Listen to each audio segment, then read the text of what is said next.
Ah! Bah vous voyez quand vous voulez. Ça fait longtemps que je n'avais pas apprécié un film Scooby-Doo à ce point, donc ça fait plaisir d'en parler un petit peu. Et ouais, Scooby-Doo abracadabra! Où on va suivre donc une école de magie, de prestidigitation, autour d'un monstre un petit peu particulier, qui a été plutôt bien incorporé, même s'il était un peu random sur le principe. Mais la chose à dire sur ce film avant de commencer, c'est que il y a quelques points un petit peu notables qui se discernent pour moi. D'une part, le fait que j'ai pu trouver ce film qu'en VFQ, alors qu'il existe une VFF, mais la VFQ est un peu différente. Pas mauvaise, mais il faut s'y faire, quoi, faut s'y faire. Déjà, Shaggy et Velma s'appellent toujours Shaggy et Velma, contrairement à la version française de France, on a changé leur nom en Sammy et Vera. Donc voilà, il y a cette petite différence qui se ressent. Et ouais, les intonations sont pas exactement les mêmes, ce qui fait que faut s'y habituer un petit peu. Mais quand on s'y habitue, ça va, quoi. C'est le truc qui m'a pris par surprise lorsque j'ai trouvé cette version et j'ai pas pu en trouver d'autres. Donc voilà, hein. Malheureusement, c'est pas les films ultra populaires qu'on trouve facilement. C'est ces films animés Scooby-Doo pour une partie d'entre eux. Et le fait que, oui, le style visuel change un petit peu.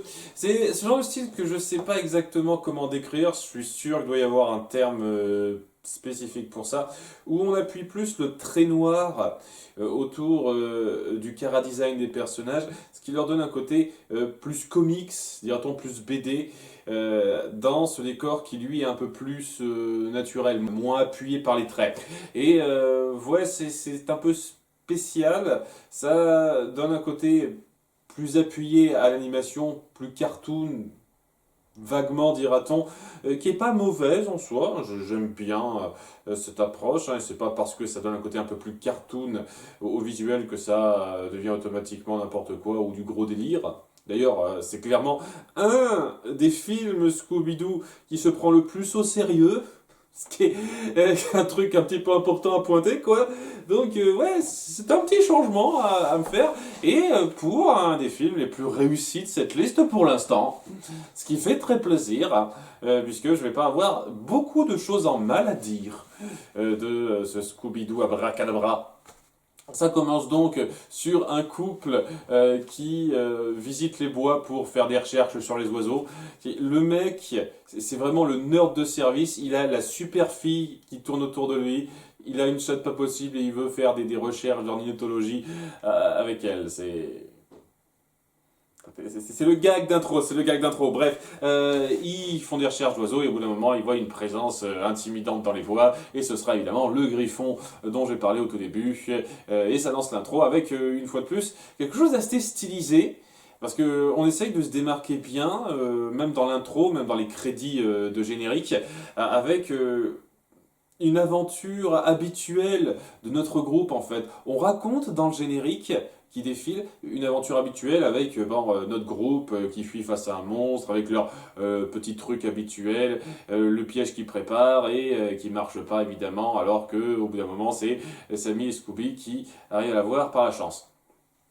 Voilà, de base, hein, ça se termine évidemment comme toutes les autres fois, et c'est après cette aventure habituelle que va y avoir Vera qui recevra un appel de sa mère lui disant qu'il y a quelque chose qui se passe avec sa sœur Madeleine.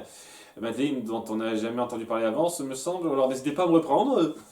J'ai loupé un détail, c'est pas impossible qu'il y ait un truc qui ait échappé à ma mémoire, mais je pense pas que dans les films, elle soit particulièrement citée. C'est pas impossible que dans les séries d'avant, elle ait été mentionnée ou qu'elle soit apparue.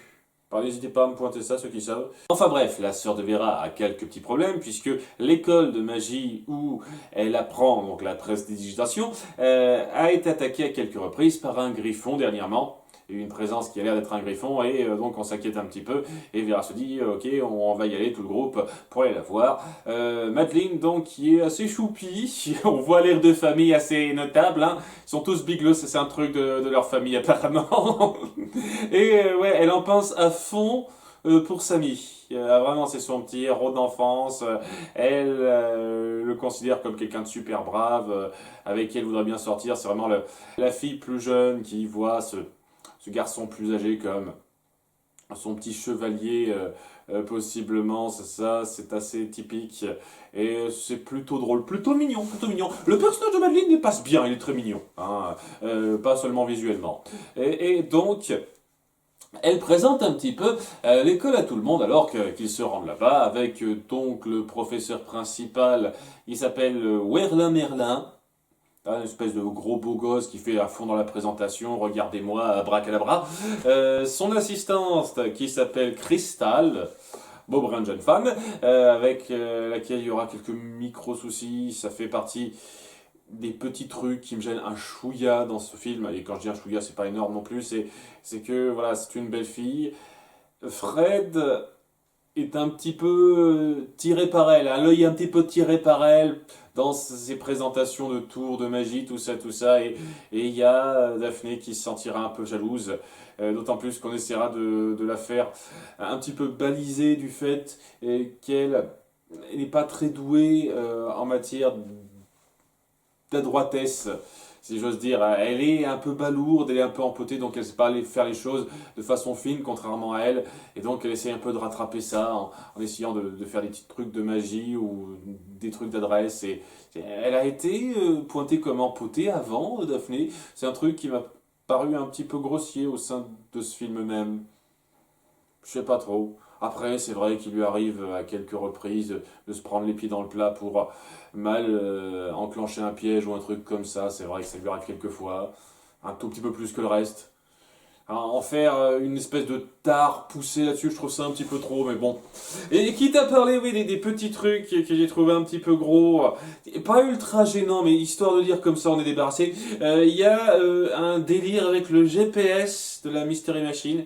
Il y a Fred qui a fait installer un nouveau GPS dans cette Mystery Machine et c'est le genre à faire des tonnes de commentaires ridicules, à dire allez, va à fond, danger, je m'en fous, pou, et ça crée une grosse parenthèse au début, très lourde. On le revoit rapidement à la fin, faire des commentaires inutiles. Et c'est.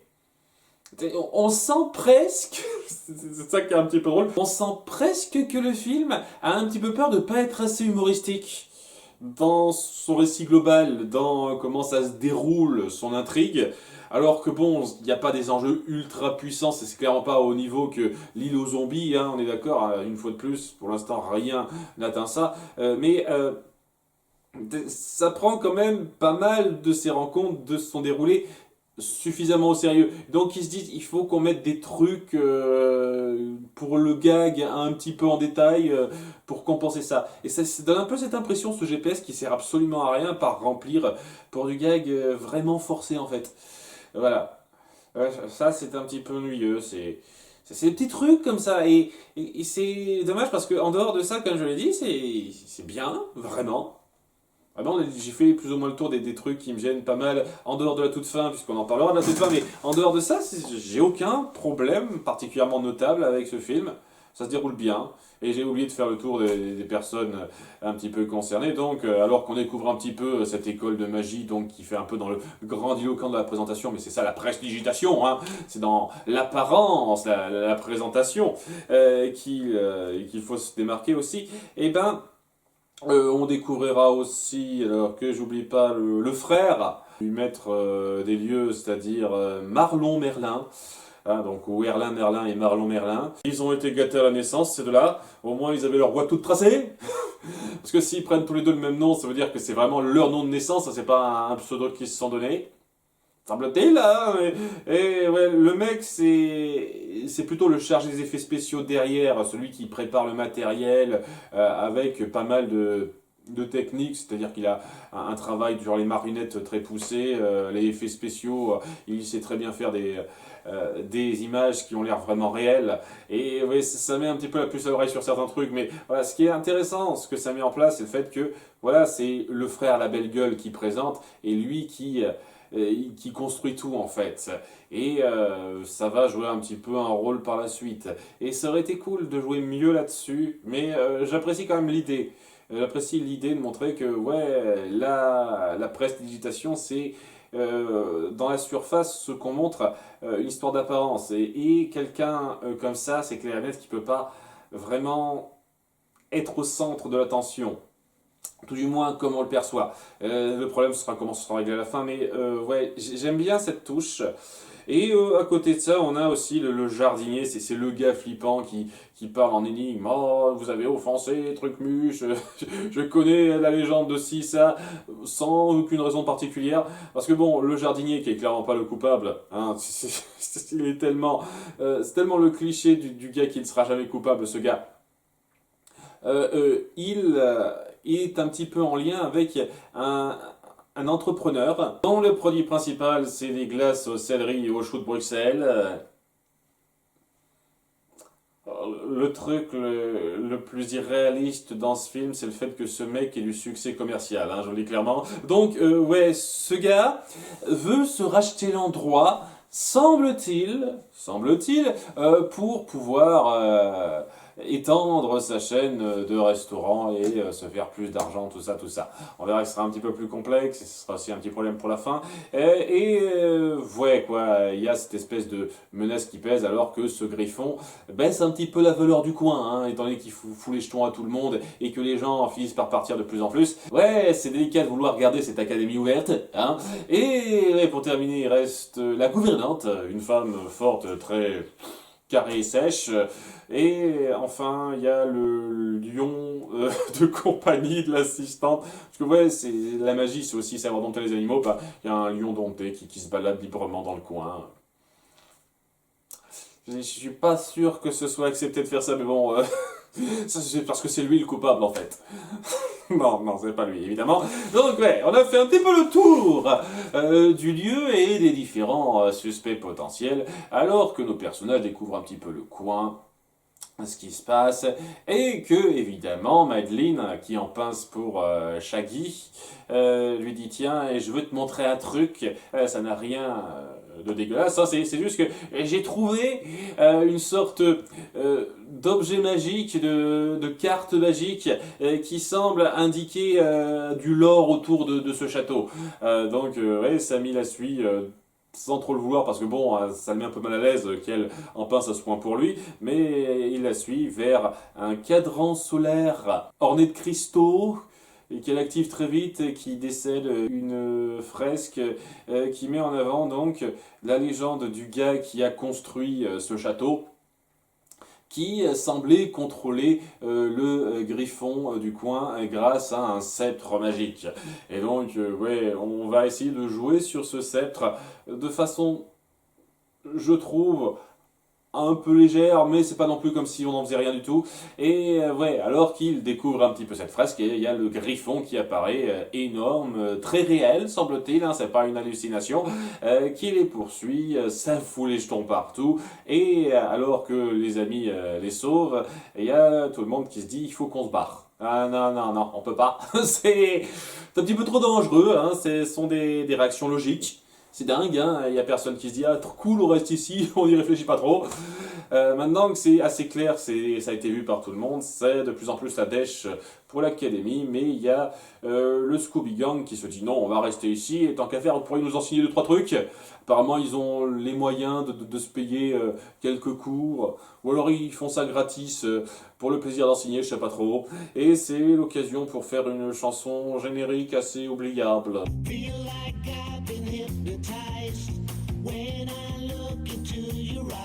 Ouais, je vous fais partager ça histoire d'eux parce que je fais toujours ça avec les chansons de ces films, je sais pas pourquoi. J'ai toujours écouté un petit extrait de chaque chanson de film. Mais ouais, ces chansons m'ont pas marqué plus que ça, voilà. Elles sont pas mauvaises, hein. Je les ai pas trouvées mauvaises du tout, et c'est mieux que des chansons mal fichues, je trouve. C'est mieux de faire un truc un peu oubliable, mais qui marche un peu, que un truc pas réussi, mais mémorable dans un sens. Donc, ouais, ce petit montage étant fait, ça met en avant quelques éléments qui seront repris, notamment des espèces de boules un peu explosives, entre guillemets, qui permettront de flasher la créature plus tard, même si c'est un petit peu bizarre dans l'absolu ça, mais on en parlera peut-être un petit peu si j'y pense. Et 2-3 petits trucs de magie qui leur serviront plus tard, puisque c'est le thème total de ce film, la prestidigitation, ils joueront un petit peu sur ces éléments-là. Tandis que ben, va y avoir l'entrepreneur qui se pointera, qui s'appelle Curtis, si je ne m'abuse, qui fait bien valoir son désir d'acheter l'endroit de façon un petit peu caricaturale. D'ailleurs, le mec, il a des oreilles de gobelin, quoi. Tout le monde a des oreilles normales, arrondies comme nous, mais lui, je comprends pas pourquoi vous ajoutez ce détail-là. C'est hyper bizarre pour moi, ce petit détail-là con. Bref, c'est un détail. Quand même, il y a cette petite échéance qui va se mettre en place, c'est-à-dire le fait que si ça continue comme ça, ils n'auront pas d'autre choix que de vendre et il faudrait pas ça quand même, ce serait pas bien, même si il y a quelques petits soucis qui se créeront par rapport à ça et quelques doutes, notamment lorsque Vera et Daphné se retrouveront seuls à papoter de ce qui se passe, où Daphné montrera donc sa jalousie par rapport à Fred qui semble en baver un peu trop ridiculement pour Crystal. C'est un truc quand même que je tiens à appuyer, je suis pas fan. Je suis vraiment pas fan quand on fait des sous-intrigues entre Daphné et Fred de ce genre-là, où c'est de la petite jalousie comme ça. Même dans L'île aux zombies, quand même, une fois de plus, qui reste pour l'heure le meilleur de ces films, il y avait cette partie-là et je trouvais ça grossier, mais au moins dans L'île aux zombies, on était un peu moins grossier et un peu moins direct dans la façon de l'appuyer. Là, il est genre en mode...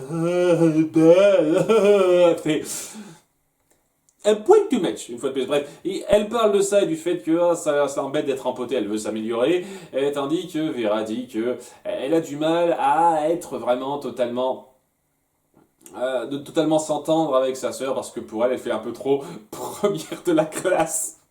Et même le film se moque de ça. Ouais, rien à voir avec toi, oui, en effet. Des fois, on voit les défauts chez les autres et pas chez nous, c'est un peu drôle. C'est un peu drôle. J'aime bien ce truc, c'est pas du tout mauvais comme écriture. Le film s'en rend compte lui-même. Et ouais, alors qu'elle s'entraîne un petit peu, Daphné, il y a un truc de tire-poids, je sais plus comment on appelle ça, et qui est en fait un passage secret. Voilà, parce que apparemment, la personne qui a érigé ce passage secret s'est dit personne va jamais essayer d'utiliser cet appareil. Et donc le secret est gardé. Non, bizarrement non, ça marche pas. Et grâce à ça, elle trouve un passage secret, alors des petites archives, notamment un album photo avec des anciennes photos donc de quand ils étaient jeunes, de Monsieur Curdles et de la gouvernante qui s'appelle Alma, c'est ça, Alma, qui était assez proche. Donc, ça semble indiquer un mystère, hein, peut-être qu'ils œuvrent ensemble pour faire quelque chose, et on jouera pas plus que ça là-dessus, puisque c'est une fausse piste, évidemment, ce ne sera pas la réponse réelle à la question. Tandis que, alors que tout ça se passe, qu'on fait une fausse peur avec Scooby et Sammy qui pensent voir le griffon alors que c'était une ombre projetée par le lion et quelques oiseaux. Et il y a Madeleine qui a trouvé une nouvelle piste pour trouver le fameux bâton dont on a parlé il y a quelques temps de ça, et qui pourrait contrôler le griffon. Et cette piste les mènerait à la tombe, à la crypte où il y aurait la tombe de l'ancien propriétaire, hein, celui qui a fait importer ce château ici. Parce que le base était en Irlande et il y avait un autre folklore, tout ça. C'est des détails, et on joue pas tant que ça là-dessus, un tout petit peu, mais pas tant que ça là-dessus. Bref, elle a un petit peu cette piste pour aller trouver cet endroit. Alors qu'il y a le jardinier qui leur dit attention, il y a la malédiction de la Banshee. Et on va en voir une de Banshee, que le passage est magnifique. Je trouve que l'animation qu'on fait autour d'elle est assez somptueuse compte tenu du matériau de départ. Et je tiens à le préciser parce que vraiment c'est le premier film depuis longtemps où j'ai pas des masses de choses à redire sur l'animation. Je trouve qu'elle se fait assez pro et que ça aurait limite pu passer au cinéma, ça. Et ouais, ça faisait longtemps qu'il n'y avait pas eu un film Scooby-Doo avec un style aussi fluide qui passait aussi bien, visuellement parlant. Donc c'est un plus pas négligeable. Hein, c'est toujours pas aussi léché que l'île aux zombies à ce niveau-là qui était vraiment cinématographique, je trouve, dans son animation. C'est pas tout à fait à ce niveau-là, mais c'est quand même bien fait, quoi. Et donc, ouais, alors que il trouve une crypte, il y a quelques petits indices, quelques petites énigmes rapides à faire, où il y a donc le cadavre de l'ancien proprio des lieux, et c'est vraiment son cadavre, hein, c'est un squelette comme il faut, quoi. Et vraiment, c'est quelque chose, une fois de plus, qu'on fait pas tant que ça.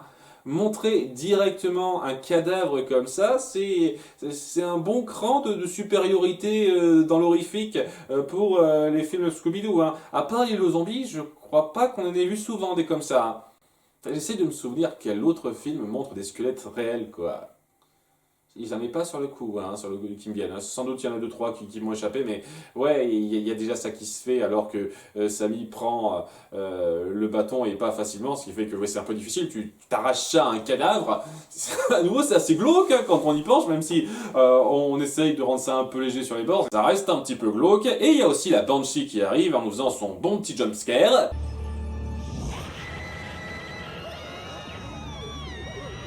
Putain! Je crois que c'est le second, depuis le début, le second film Scooby-Doo à arriver à me faire un tout petit peu peur. C'est-à-dire que ouais, je suis sympa, hein, je chie dans mon froc ou quoi que ce soit, mais ouais, j'ai quelques frissons de peur quoi, dans la mise en scène et dans le visuel, parce que ouais, cette espèce de transition bien horrifique, elle est bien rendue. Même si c'est pas une vraie créature, je trouve que vous faites un travail visuel énorme là-dessus pour donner cette impression, alors que bah, nos héros fuient ça, évidemment ils ont un petit peu les jetons, et que Samy montre qu'il est ultra puissant parce que la peur lui donne le pouvoir de 1000 personnes. Il parvient à courir à super vitesse en poussant un bateau et en restant sur l'eau. Ah, je comprends de plus en plus pourquoi Shaggy Super Saiyan existe dans les jeux de baston. Je sais pas si vous le connaissez pas, ça c'est un truc ça. Il y a vraiment tout un même autour de Shaggy, Sammy qui est ultra puissant, personne ne peut le battre, quoi. Mais même les univers de DBZ ou autre, c'est encore un cran en dessous de lui. C'est le genre de truc qui fait comprendre d'où ça vient ce même. Hein. Donc, ouais, il sauve la situation. Madeline elle est encore plus folle de lui. Alors qu'il regagne un petit peu son courage, et ben il y a le Griffon qui attaque ce coup-ci. Et ils vont essayer de se défendre, de fuir. Il va essayer d'utiliser le bâton, ça ne marchera pas. Malheureusement. Et donc en arrivant à fuir jusqu'à l'académie, et ben il y aura un petit quiproquo qui fera que il lâchera le bâton et Madeline ira le rechercher, mais en allant rechercher, le Griffon l'emportera au loin pour foutre les jetons et il fallait bien choisir une. C'est un peu logique ça. Donc ouais. Elle est kidnappée, ils sont de plus en plus dos au mur et ils se disent voilà, mon Dieu, est-ce qu'on va vraiment pouvoir continuer comme ça? C'est là que le gros méchant entrepreneur se dit ah c'est bon alors vous allez me vendre votre château, je paierai ça au tiers du prix, même au huitième tiers. J'en ai rien à foutre, je sais que vous voulez vous en débarrasser. Alors il a l'air prêt à accepter, mais il y a le gang qui se dit attendez, avant d'aller plus loin, laissez-nous aller jusqu'au bout. Prenez votre temps, hein, ne prenez pas de décision hâtive. On met en place cette échéance de façon très acceptable. C'est dommage que ce soit un petit peu d'effet sur la fin, mais c'est quand même plutôt fort. Alors qu'ils foncent à la rescousse de Madeline dans une tour abandonnée, un peu délabrée du coin, où en termes de mise en scène, une fois de plus, c'est super fort quoi. Bon déjà, il y a une attaque rapide de la Banshee qui revient, mais très vite déjouée parce qu'on se rend compte que c'est un projecteur holographique. Bon, on ne le dit pas directement, mais c'est clair et net que c'est ça lorsque tu vois la chose. Et lorsqu'on voit ça et qu'on a un peu suivi, qui fait quoi parmi les suspects? Il y en a un qui vient directement en tête. Mais bon, hein, je garde le suspense pour qui ne se doute pas encore de qui il s'agit. Alors que, voilà, ils gravissent cette tour qui est pas non plus la plus simple à gravir puisque les marches c'est pas les marches les plus simples alors que le Griffon attaque de différents endroits et ils risquent de plus en plus leur vie alors qu'ils sont sur un pont et que Samy s'avance pour essayer de l'affronter en faisant une référence au Seigneur des Anneaux. Tu n'as pas le droit de passer, Minus. Bizarrement, ça ne marche pas, mais ce qui marche, c'est le fait que le pont de pierre sur lequel il est s'effondre et il tombe en même temps. Alors qu'il est censé voler là, donc je comprends pas très bien en fait. C'est un truc qu'ils n'ont pas bien justifié à la fin, ou peut-être que c'est un autre Griffon par rapport à celui central qu'on voit.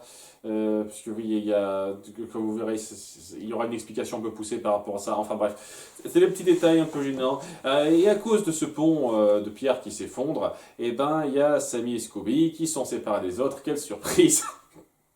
Ça change d'habitude, dites donc. Et qui entendront Madeleine appeler à l'aide derrière une porte fermée à clé. Seulement, voilà, la clé, ben, c'est le bâton qu'ils ont trouvé.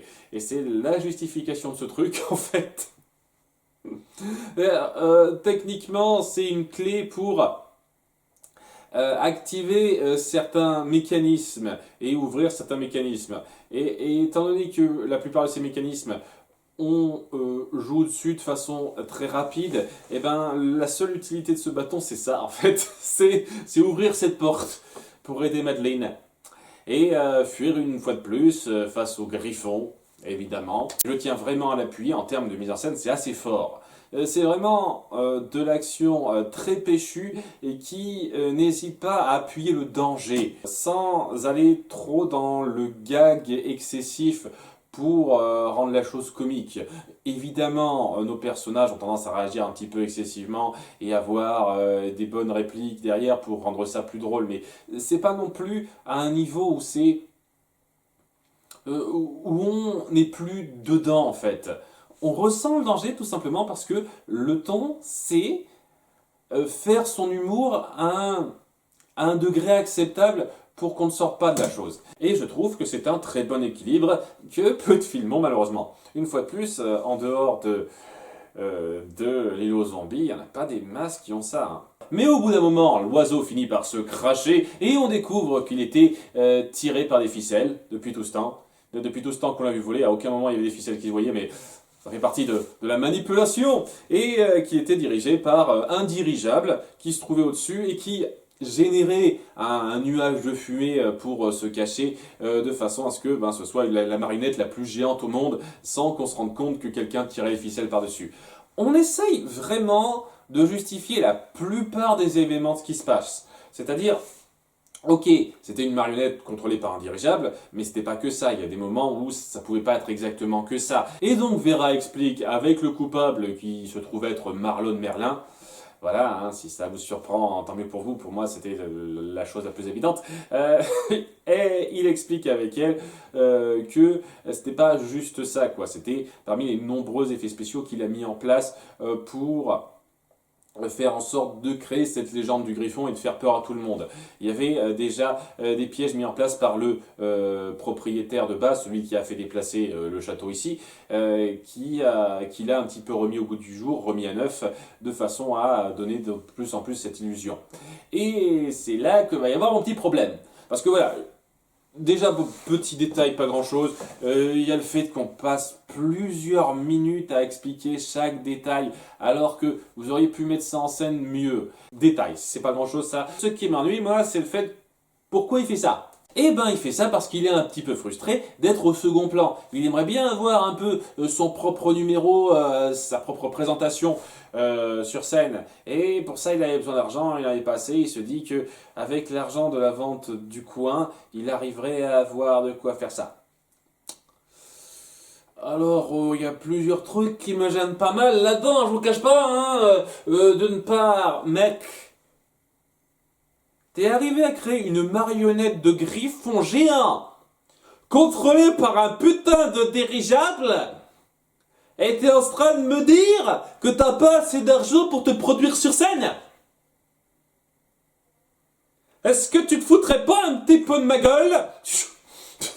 C'est n'importe quoi ça. Et puis le fait que je comprends pas, tu essayes de dire que t'aurais eu assez d'argent en revendant ça avec ton frère, mais quoi, ce serait ton frère qui aurait touché la plupart du truc? Ou alors à ce moment-là, t'aurais pas décidé, accepté d'acheter ça avec lui si vous avez acheté ça ensemble et que vous possédez ensemble ce château. Donc, ouais, tu devrais pas avoir l'argent payé pour acheter ça, quoi. C'est bizarre, quoi. Et puis, après coup, et c'est un petit peu le problème, parce que le truc de ce film, c'est que tous les problèmes qu'il y a, tout ce qui a mis en place cette grosse mise en scène, c'est juste un problème de communication, en fait. Il aurait juste pu dire ça à son frère, et son frère aurait compris, normalement, qu'il a envie de se produire sur scène. Et il y a aussi le fait que Curdle, donc le méchant entrepreneur, n'est pas si méchant que ça. Parce qu'il a eu une histoire donc avec la gouvernante Alma, et il se sentait très mal à l'époque lorsqu'il était jeune, parce que c'était vraiment quelqu'un qui n'avait pas un grand succès. Il s'est dit que s'il pouvait acheter le château, il pourrait mieux se faire voir par elle et prouver sa valeur pour qu'ils soient ensemble. Et mec, t'as prouvé que t'étais un entrepreneur célèbre qui a réussi. Pointe-toi devant elle, dis que tu veux participer au bienfait de ce château parce qu'apparemment ça lui fait plaisir, et puis voilà. Pourquoi tu t'emmerdes à vouloir racheter ce château avec tes combines à la con, quoi? C'est ridicule. Tu voulais juste prouver que tu pouvais aller loin, t'as prouvé que tu pouvais aller loin, merde. Pourquoi tu fais ce numéro de méchant entrepreneur qui veut payer à bas prix un truc en profitant de la crise, quoi? Tu penses que tu vas bien te faire voir par elle par rapport à ça? Et donc ouais, maintenant qu'il met en avant le fait qu'il voulait juste la revoir, ben elle est contente, ils sont ensemble. Donc c'était bien la peine de te casser le cul, quoi. T'aurais juste pu lui dire directement. C'est le même problème avec ça, en fait. Et c'est le souci qui me gêne, quoi.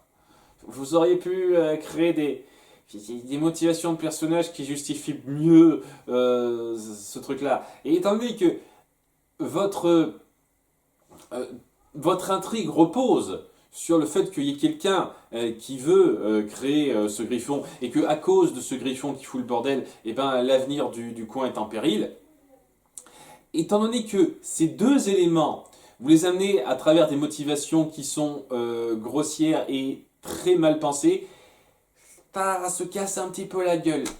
Et c'est dommage parce que tous les trucs que j'ai déplorés avant, quoi, le délire de Fred qui bave devant Crystal, des conneries comme ça, c'est des détails. C'est des détails, des trucs qui alourdissent un tout petit peu la chose, mais qui sont assez facilement pardonnables. Là, je peux difficilement pardonner ça, c'est trop gros pour mettre ça plus en avant. Et vraiment, quoi, si les motivations, la résolution de fin avait été mieux faite, je pense que j'aurais pu mettre ça au même niveau, à peu de choses près, que l'île aux zombies, en fait. Mais ça va être un cran en dessous, hein, c'est clair et net à cause de ça. Alors que ça se termine bon, sur le truc basique, il y a les deux frères Merlin qui ont leur show. Étant donné que le gars a retrouvé sa chérie, il en a un peu rien à foutre d'acheter l'académie de magie maintenant, j'imagine. Et ouais, tout est bien qui finit bien. Daphné a surmonté son côté empoté pour être assistante de magie, on est content pour elle. Et Scooby-Doo a réussi à bien se faire valoir auprès du lion. C'est la conclusion, parce que c'est un truc, ça aussi. C'est pas si mal, ça, mais ouais, la résolution est un peu gênante. C'est vraiment dommage. Parce que je pense sincèrement que ça aurait pu être un vrai bon film Scooby-Doo avec juste ce détail-là mieux fait. Mais vous avez voulu partir sur la fin où tout le monde est heureux, personne n'a rien à se reprocher au bout du compte. Parce qu'on pardonne tout, hein, évidemment. Le mec, il a kidnappé des gens, même s'il a dit ah, j'ai essayé quand même d'être doux et de faire de mal à personne, mais il a quand même foutu le bordel, etc. Je suis sûr qu'il devrait y avoir des lois contre ça. Mais bon, personne ne portera plainte contre lui, donc ok. Et ouais, quoi, il n'y a pas de grandes répercussions, c'est juste ah, si seulement on avait discuté avant. Voilà. Ça fait partie des petits trucs qui me gênent et bon, je vais pas non plus dire que ça casse tout le film. Je vous cache pas que quitte à mettre en avant ce problème, il suffit juste qu'on discute avant pour que tout ça n'arrive pas. Et je suis la série Détective Conan et plus ça va, plus ils mettent en avant des scénarios où la personne qui fait l'acte odieux, souvent un meurtre, c'est juste quelqu'un qui aurait dû mieux discuter avant avec les gens et il n'y aurait pas eu de problème. Et il y a souvent des circonstances comme ça et ouais, bon, c'est pas les meilleurs épisodes de Détective Conan, c'est sûr, hein, mais c'est pas ça qui gâche la série en soi. Donc, ça ne gâche pas le film d'avoir ça. C'est juste que ça l'empêche d'être plus fort que ce qu'il n'est. Et ouais, tel cas, il vaut un 12. Un bon 12 pas mal. au même niveau que Les Aliens, je sais plus exactement le titre de ce film-là, le troisième film que j'ai traité, parce qu'il y a quand même beaucoup de bons points. Et la mise en scène, le côté un petit peu horrifique qui est bien fichu, l'action cool, et les personnages globalement réussis si on compte pas la conclusion finale, j'aime bien, j'aime bien. Voilà, c'était sympa et j'ose espérer que la suite sera du même acabit. À bientôt pour le futur film, je sais pas lequel c'est. Bye!